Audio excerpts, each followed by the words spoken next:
Et stop, tu roules sur le boulevard BD, cet album est fait pour toi. Rubin, The 90s, tome 1, Le prophète blanc.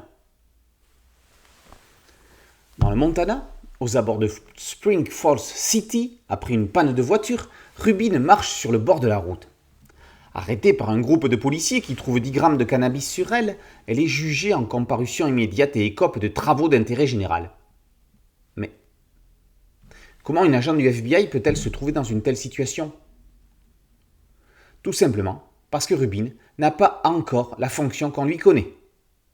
Nous sommes dans les années 90, avant qu'elle ne devienne celle que nous connaissons depuis 15 albums. Les éditions du Tiroir lancent un spin-off des aventures de la belle américaine née en 1993 aux éditions du Lombard.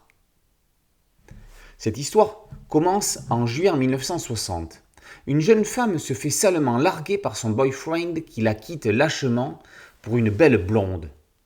30 ans plus tard, le type occupe de très hautes fonctions politiques.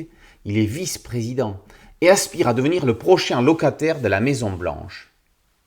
La région du Montana est gangrénée par un trafic d'armes. Le Ku Klux Klan fait un retour en force. Au milieu de tout ça, pour quelques grammes d'herbe, Rubin doit donc s'affranchir de 200 heures de ramassage de foin, corvée de bois, nourrissage de porcs et autres joyeuses activités de la ferme. Entre magouilles politiques et traficoterie judiciaire, Rubin va rapidement délaisser les travaux champêtres pour fourrer son nez dans tout ça. Si de nombreux dessinateurs se sont succédés sur la série sous la houlette et la supervision de François Walteri, Mittig est le scénariste emblématique de Rubin. Avec ce spin-off, il ancre l'héroïne dans une époque, évitant toute technologie moderne, complexifiant parfois les enquêtes, tout en faisant passer des messages modernes. Rubin ayant une liaison avec une fille. L'immersion dans le Montana est totale dans cette histoire au léger accent de la série Big Sky sur Disney+, non pas dans le contenu mais dans le contenant. La plus grande découverte ou redécouverte de l'album est son dessinateur Nico Van de Waal. L'auteur d'Adeline et Irina garde son trait légèrement acide tout en faisant un pas vers celui de Walteri. Il donne un souffle nouveau à l'univers. C'est osé et ça fonctionne incroyablement bien, en particulier dans cette histoire aux anti-héros complètement déjantés.